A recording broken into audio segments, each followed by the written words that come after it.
Bismillahirrahmanirrahim. Alhamdulillahi Rabbil Alamin. Wassalatu wassalamu ala asyrafil anbiya'i wal mursalin. Nabiyina Muhammadin wa ala alihi wa sahbihi ajma'in. Assalamualaikum warahmatullahi wabarakatuh.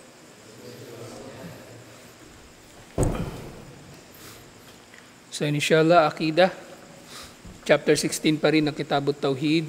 Babu qawlillahi ta'ala, hatta idha fuzzi'a an kulubihim qalu madha qala rabbukum qalu al-haqqa wa huwa al-aliyyul kabir.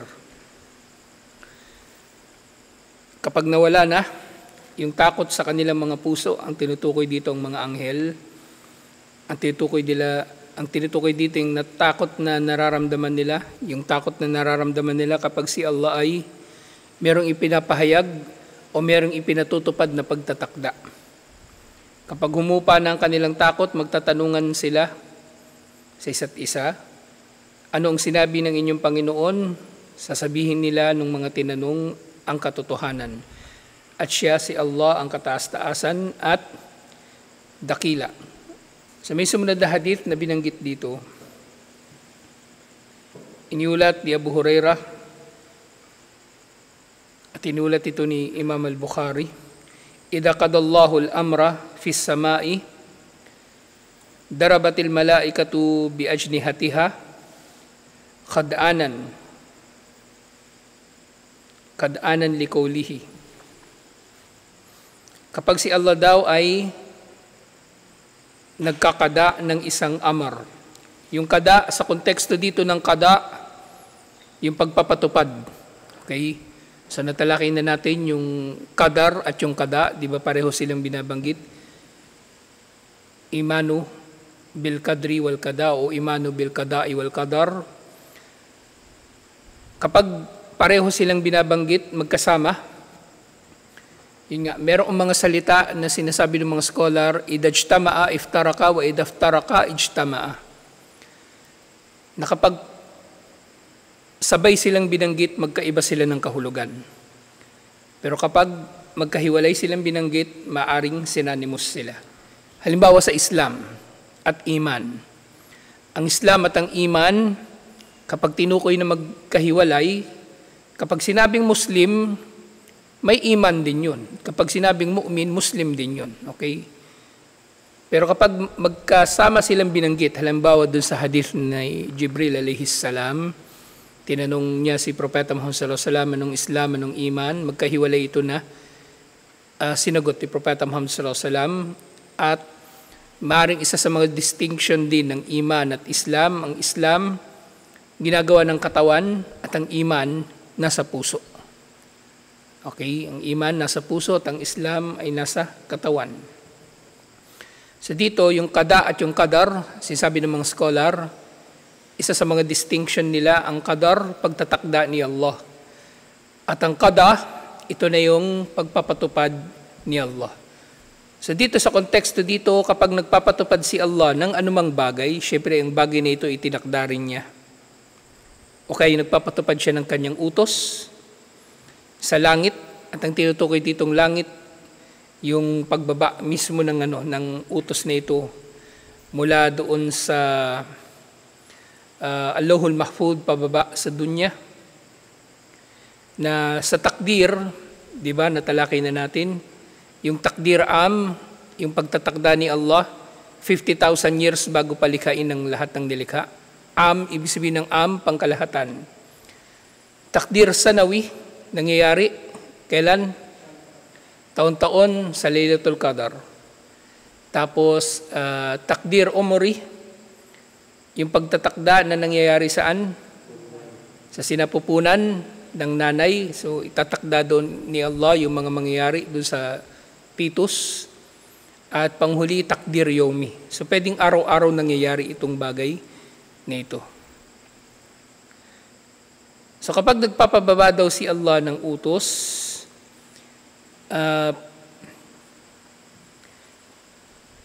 darabatul malaikatu bi ajnihatiha khad'anan liqawlihi. Kumbaga, pinagdidikit daw o pinapatunog ng mga anghel yung kanilang mga pakpak dahil sa pagpapakumbaba sa salita ni Allah subhanahu wa ta'ala. pagpapakumbaba sa salita ni Allah subhanahu wa ta'ala. Ka'annahu silsilatun ala safwanin.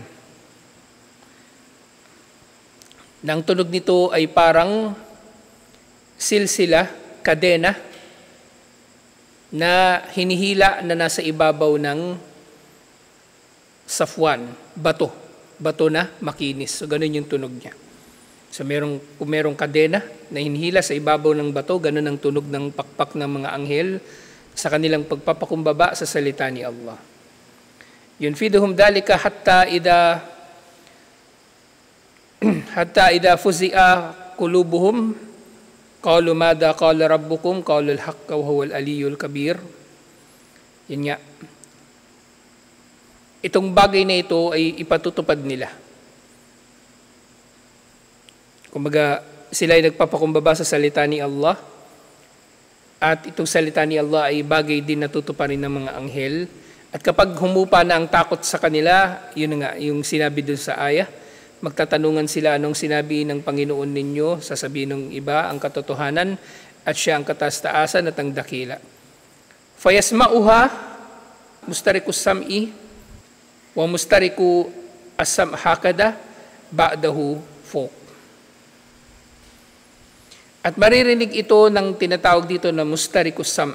At ang mustarikus sam' na ito, yung mga engkanto. Yung mga engkanto na sinasadya nilang makinig. Ito yung kasi, yung pagtunog ng pakpak ng mga anghel, ito yung palatandaan nila na mayroong iuutos si Allah. Na mayroong iuutos si Allah. At kapag ginawa na nila ito, yun nga, magpapatong-patong sila sa isa't isa. Yung mga jinn, di ba, naiulat sa ibang hadith, may mga jinn na nakakalipad. Pero hindi sila nakakalipad ng ganung kataas na maaabot nila yung pinakamababang antas ng langit para marinig yung pag-uusap ng mga anghel tungkol sa ipapatupad ni Allah. Kaya nagpapatong-patong sila, yung mga jinn. So, hindi na natin alam kung gaano karaming jinn yung magpapatong-patong doon. Na yung pinaka-ibabaw nila na jinn, yun ay makikinig doon sa pinag-uusapan ng mga anghel. Magkakapatong sila. So, inilarawan daw ito ni Sufyan, isa sa mga nag-ulat, na kumbaga, yung mga daliri daw niya ay binuka niya at inilarawan niya yung pagpapatong-patong ng mga engkanto na parang ganun. So, nagpatong-patong sila sa ganung paraan. Fayasma'ul kalima, fayulkiha ila man tahtihi, thumma yulkiha al-akhar, ila man tahtihi, hatta yulkiha ala lisani sahir, awil kahin. So, yung nasa taas, siya yung nakapakinig, di ba? So, parang grupo ng mga chismoso. So, yung makakarinig sa kanila na nasa pinakamataas, ipapasa niya na yun doon nasa baba niya. Nasa baba niya, ipapasa nila yun, pababa, hanggang sa makarating daw ito doon sa sahir, yung mangkukulam o salamangkero, o kahin, yung manghuhula. Farubbama adrakahu shihab qabla an yulkiha. So, maaring mangyari na aabutan siya ng apoy. Naglalagablab na apoy kasi itong mga engkanto na ito na nakikinig sa mga pinag-uusapan sa langit, siyempre, ang mapapakinggan lang nila ay kung ano ang pahintulutan ni Allah na mapakinggan nila. At maaaring dudulutin ni Allah na may mapakinggan sila na ilang bagay para maging pagsubok sa mga nasa lupa. Okay? At isa sa mga paraan na pinipigilan sila ni Allah na makapakinig ay yung humahabol sa kanila na apoy. Hahabulin sila ng apoy. Warubama alkaha qabla an yudrikahu. At maririnig naman na bago pa siya abutan ng apoy ay naipasa na niya yung salita na narinig niya. Fayakdibu ma'aha mi'ata kadibah. Pero ang ipapasa nila o ang maipapasa lang nila na impormasyon ay kaunti lang at hahaluan na nga nila ito ng 100 na kasinungalingan. So kung meron silang narinig na isang katotohanan, hahaluan nila ito ng 100 kasinungalingan. Fayaqalu alaysa qad qala lana yawman kada wa kada faysaddiqu bitilkal kalima allati sami'at minas sama. At sila ay mag-uusap-usap na hindi ba sinabi niya ito sa atin noon, yung ganito at ganyan, at patututuhanan nila na sinabi nga ito sa kanila mula doon sa narinig mula sa langit. So hadith nga ito na iniulat ni Imam Al-Bukhari. So dito, merong mga salita na tinukoy na bibigyan ng linaw, dapat mabigyan ng linaw, inshallah. So una, idha qadallahu al-amra. Ang ibig sabihin nito, doon sa binabanggit sa hadith, ay idha takallama Allahu bil amri alladhi yuhihi ila Jibril. So yung amar na ito, unang-una ay ang salita ni Allah na kanyang utos na ipinapahayag niya unang-una kay Jibril alayhis salam. Unang-una kay Jibril alayhis salam. At yung khud'anan liqawlihi ay khadi'ina liqawlillah. At yung mga anghel, kapag naririnig nila ang salita ni Allah, sila ay nagpapakumbaba. Sila ay nagpapakumbaba. Ka'annahu silsilatun, at ang paglalarawan dito, syempre ito'y paglalarawan ni Propeta Muhammad sallallahu alaihi wasallam ayon sa kung ano ang kanyang naunawaan mula sa ipinahayag sa kanya. Ka'anna sawtul masmu' sawtu silsilatin min hadid.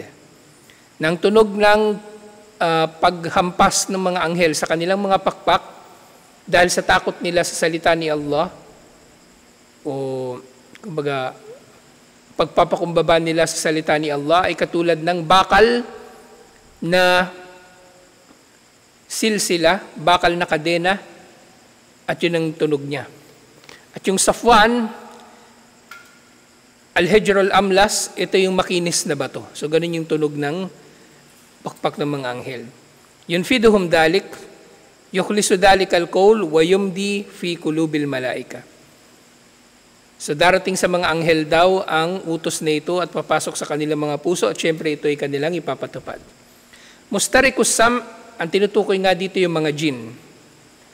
Specifically, yung mga shayatin, yung mga demonyo. Kasi sila lang naman yung merong motibo, dahilan para makinig sa kung ano yung pinag-uusapan sa langit. Yung mga mananampalataya na jinn, mananampalataya na engkanto, wala silang pakialam dyan.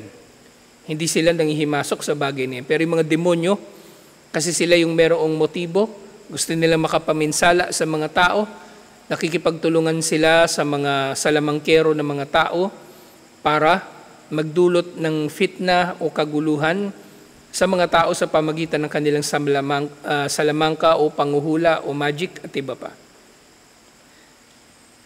Na mustarikus sam, gayon din asyayatin, yarkubu ba'dahum ba'da. Ng mga shayatin sa kanilang pakikinig, sila ay nagpapatong-patong sa isa't isa. Faharrafaha, ibig sabihin amalaha. Amalaha, ibig sabihin binaluktot yung kahulugan. Wabaddada bayna asabi'ahu, fawqa baynama. Al-ma'na, anrukubo ba'dahum fawqa ba'ad, min ghairi mumasa. So yung mga jinn, so inilarawan nito ng pagpapatong-patong din nung daliri ng isa sa mga nag-ulat ng hadith, si Sufyan.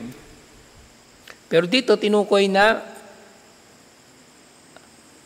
rukubu ba'duhum fawqa ba'd min ghairi mumasa. So yung mga jinn daw, sila ay nagpapatong-patong na hindi sila magkakadikit. Kumbaga, hindi sila nakadikit, talaga sila, nakalutang lang. Kumbaga, so kaya nilang magpatong-patong nang hindi sila nakadikit sa isa't isa.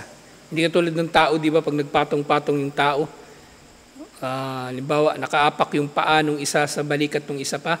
Yung mga jinn, hindi sila magkakadikit daw kapag sila ay nagpatong-patong. Siyempre, ito ay maaring dahilan o dulot, ito ay maaring dulot din ng ibang nature ng pagkakalikha sa kanila. Kasi nilikha nga sila mula sa apoy. At siyempre iba yung physics para sa kanila.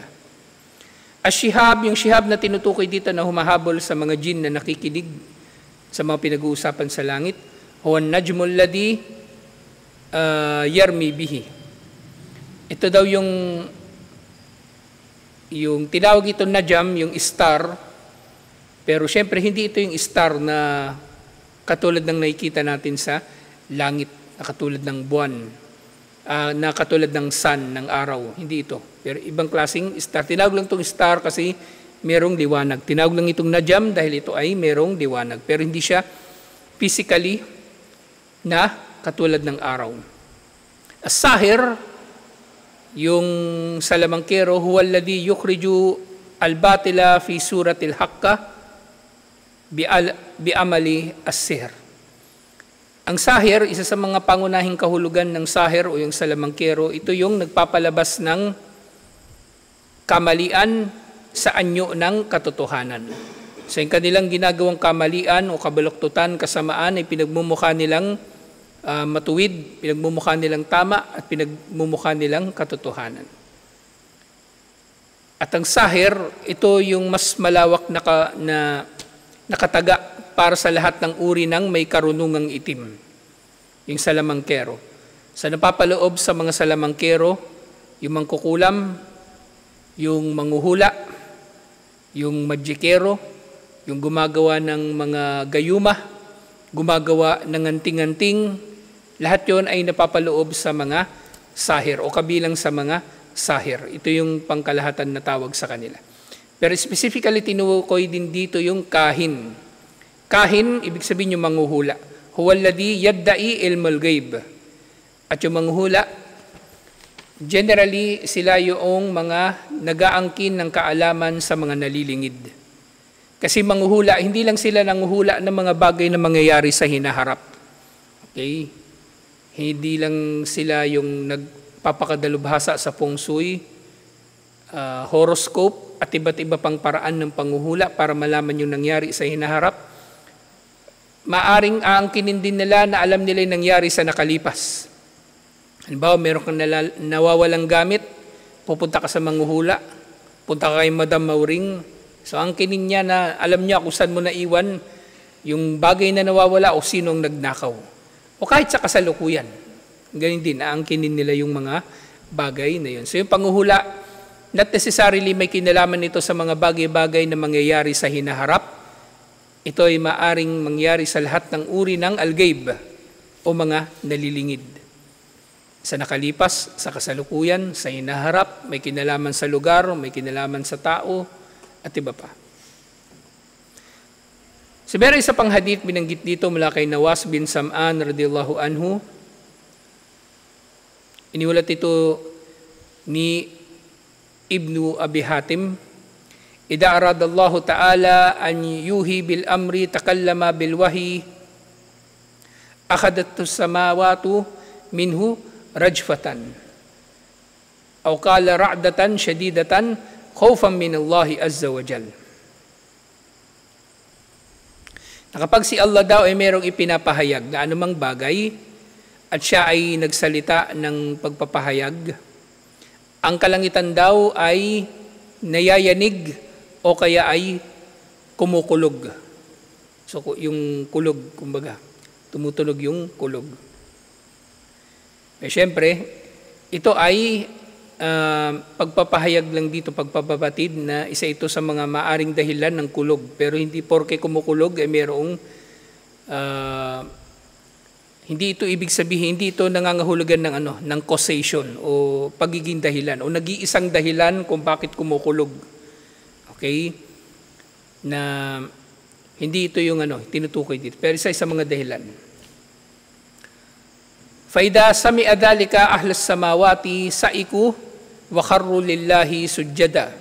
At kapag narinig daw ito ng mga nananahan sa langit, at ang tinutukoy dito syempre mga anghel, sila daw ay nawawalan ng malay at nagpapatira pa. Fayakunu awwala man yarfa ra'sahu Jibril. At ang unang magkakaroon ng malay o unang tatayo mula sa sujud ay si Jibril alayhi salam. Fayukallimuhu Allahu min wahyihi bima arada thumma yamurru Jibril alal malaikati kullama marra bisamain sa'alahu al malaikatu madha qala rabbuna ya Jibril. Fayaqulu Jibril qala al-haq wa huwa al-aliyyul kabir. At kapag narinig na ni Jibril alayhi salam mula kay Allah ang utos, ipapasa na ito ni Jibril alayhi salam sa lahat ng mga anghel. At dito may dagdag na detalye tungkol doon sa tafsir ng aya. Sa yung mga anghel, kapag nakarecover na sila mula doon sa takot nila kay Allah, ang tinatanong nila ay si Jibril alayhi salam. At si Jibril ang nagsasabi ng al-haqqa, ang katotohanan, wa huwa al-aliyyul kabir. So si Jibril yung tinatanong nila at si Jibril yung sumasagot. Fayaquluna kulluhum mithlu ma qala Jibril. At ganyan din sasabihin nila ito, yung mga anghel. Ulitin lang nilang sinabi ni Jibril, al-haqqa wa huwa al-aliyyul kabir. Fayantahi Jibril bil wahyi ila haytu amarahullah. At si Jibril ang magpapatupad, siyempre kasama yung mga anghel ayon sa pagtatakda ni Allah. Sila ang magpapatupad ng utos na ito ni Allah. Okay, so kapag kumukulog, maaring isa sa mga dahilan nito yung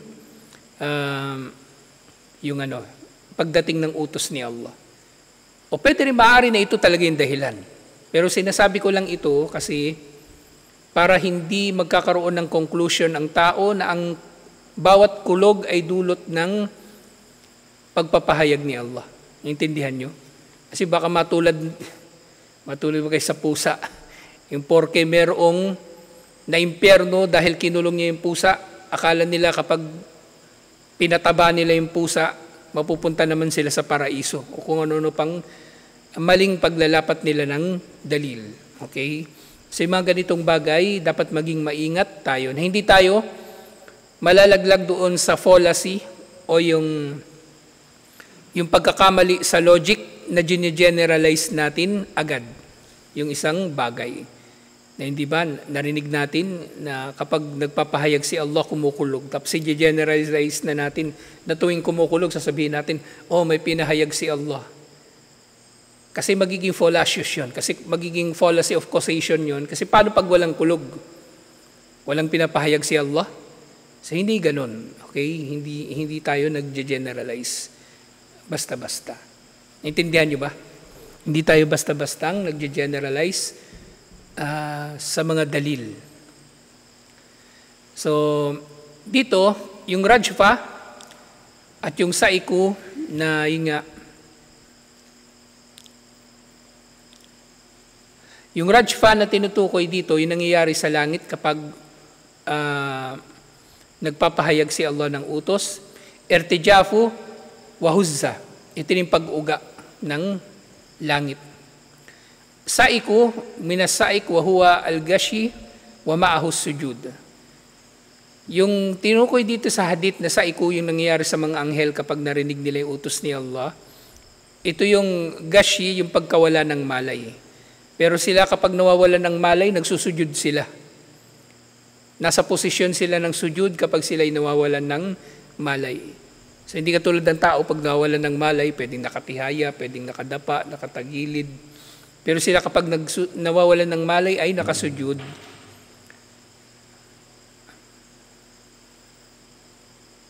At yung tinukoy dito, yung rajfa at yung ra'da, pag-uga at pagkulog.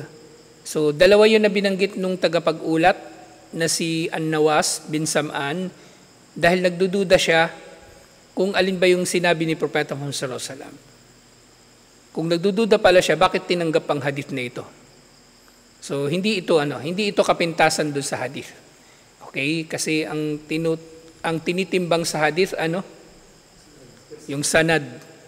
Kung makatotohanan ba yung nag-uulat. Kung hindi ba siya sinungaling, hindi siya chismoso. So itong si Nawas, hindi siya chismoso. Kaya nga matapat siya eh.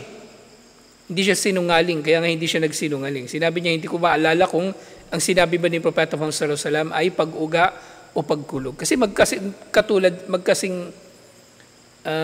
magkapareho sila halos, yung pag-uga at pagkulog. Kapag kumukulog, umuuga. Lalo na kapag malapit sa atin yung pinanggalingan ng kulog, yun nga yung kidlat. So yun yung nasabi niya. So hindi kapintasan nito ng hadith na ito. At kabilang sa mga aral na makukuha sa hadith na ito, meron tinukoy dito na 4. Isbatu uluwallahi ala khalqihi bi anwa'ihi ath-thalatha. Ang pangingibabaw ni Allah sa kanyang mga nilikha. So si Allah ay nangingibabaw sa kanyang mga nilikha. Uluwul dhat, wa uluwul qadar, wa uluwul qahar. So 3 uri ng pangingibabaw ni Allah. Pangingibabaw ni Allah mismo sa kanyang sarili. Ibig sabihin yung sarili niya mismo ay nangingibabaw sa kanyang mga nilikha. Nangingibabaw, ibig sabihin, katulad na kung paano natin nauunawaan na ang trono ni Allah ay nasa langit, ibig sabihin nasa ibabaw ng mga nilikha, ito yon, yung pangingibabaw mismo ni Allah. Uluwud dhat, yung dhat na tinatawag, dhat, kumbaga yung sarili. Kaya nga yung biodata, sa Arabic, tinatawag siyang sira datiya. Sira datiya, dati, ibig sabihin personal, ganun. At isa pang ulo o pangingibabaw ni Allah, ulu wal qadar. Ibig sabihin si Allah ay nangingibabaw sa kanyang mga nilikha, sa kanyang kapangyarihan. Walang sino man ang kasing, o kaya may kapangyarihan na kasing tindi ng kapangyarihan ni Allah. At kung si Allah ang nangingibabaw sa kanyang mga nilikha, sa kanyang kapangyarihan, syempre siya rin ang nangingibabaw sa tinatawag na ulu wal qahar. Ibig sabihin ng kahar, paggapi. So nagagapi niya ang lahat ng kanyang mga nilikha. Walang sino man sa kanyang mga nilikha ang merong kakayanan na labanan si Allah. Kaya kalokohan, yung sinasabi nila na si Satanas daw ay magre-rebelde kay Allah sa dulo ng panahon. O dun sa simula pa lang ay nagrebelde na si Satanas kay Allah. Wala siyang magagawa kay Allah. Falahul ulu wal kamil min jami'il wujuhi subhanahu wa ta'ala. Kay Allah ang perpektong pangingibabaw sa lahat ng mga aspeto nito. Maluwalhati si Allah at kataas-taasan. Pangalawang aral, ithbatu sifatil kibir lillahi fahuwal kabirul ladhi la akbara wa la a'dama minhu. Pagpapatibay ng katangian ng kibir kay Allah. Ang pagmamalaki. Si Allah ang tanging maaring magmalaki. Para sa tao, ang kibir ay malaking kasalanan. Pero para kay Allah, may karapatan siya dito na magmalaki. May karapatan si Allah na magyabang. Parang minsan, naalala ko, merong brother nagtanong. May pinadala siyang aya. Sabi niya, hindi ba nagyayabang dito si Allah? O nagmamalaki? Sabi ko, oo, nagmamalaki siya dyan. May karapatan si Allah na magmalaki. Okay, so dinirekta ko na sa kanya yung sagot. May karapatan si Allah na magmalaki. May karapatan siya na manumbat. Natanong niya rin yun nanunumbat ba rito si Allah? Oo, may karapatan siya na manumbat.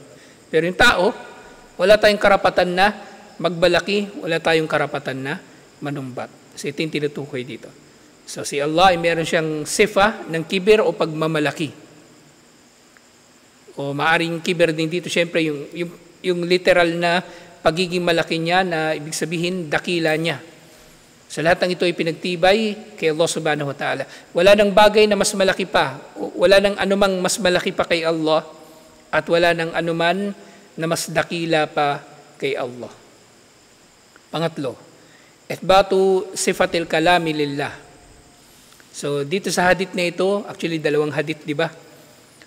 Na pagtibay ang katangian ni Allah ng pagsasalita. Si Allah ay may kalam o pananalita. Nagsasalita si Allah. Nagsasalita si Allah. Kaya ngayong Quran, hindi ito nilikha. Dahil ang Quran ay salita ni Allah at ang sifa ni Allah hindi nilikha. Okay? Ang sifa ni Allah ay hindi nilikha.